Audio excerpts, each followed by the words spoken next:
బీజేపీకి చావుడప్పు కొట్టే రోజులు దగ్గరలోనే ఉన్నాయని కాంగ్రెస్ ఎమ్మెల్సీ అద్దంకి దయాకర్ మండిపడ్డారు.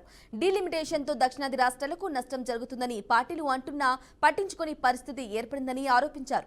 సామాజిక, ఆర్థిక, రాజకీయ ప్రయోజనాలకు భంగం వాటిల్లితే బీజేపీ నాయకులపై తిరుగుబాటు తప్పదని హెచ్చరించారు. ఇక దక్షిణాది ప్రజలు బీజేపీని పాతాళానికి తొక్కడం ఖాయమన్నారు. తెలంగాణ బీజేపీ నాయకులు పరమానందయ్య శిష్యుల్లా మాట్లాడుతున్నారని విమర్శించారు. అలాగే బీజేపీ కూటమి నాయకుల కుట్రలను ప్రజలు తిప్పికొట్టాలని అద్దంకి దయాకర్ పిలుపునిచ్చారు. చంద్రబాబు, పవన్ కళ్యాణ్, జగన్ ఈ ముగ్గురు కూడా బీజేపీ అడుగులకు మడుగులొత్తే పార్టీలుగానే మారిపోయిన పరిస్థితి. రేపు ఆంధ్రప్రదేశ్కి నష్టం జరిగితే వాళ్ళకేం పట్టి లేదు.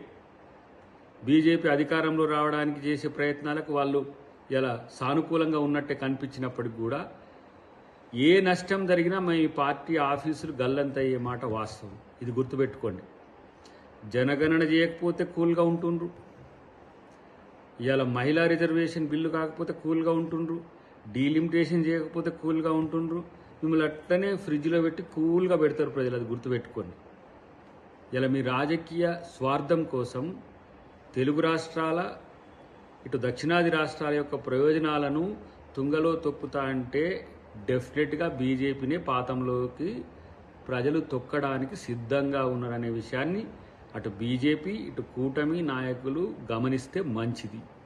లేదంటే ఎవరి కర్మ వాళ్ళు అనుభవించక తప్పదు. కానీ మేము డెఫినెట్గా దక్షిణ భారతదేశ ప్రయోజనాలు కాపాడేందుకు ప్రజాస్వామిక శక్తులతో కాంగ్రెస్ పార్టీతో పాటు ఇతర రాజకీయ పక్షాలన్నీ కూడా పోరాడడానికి సిద్ధంగా ఉన్నాయి.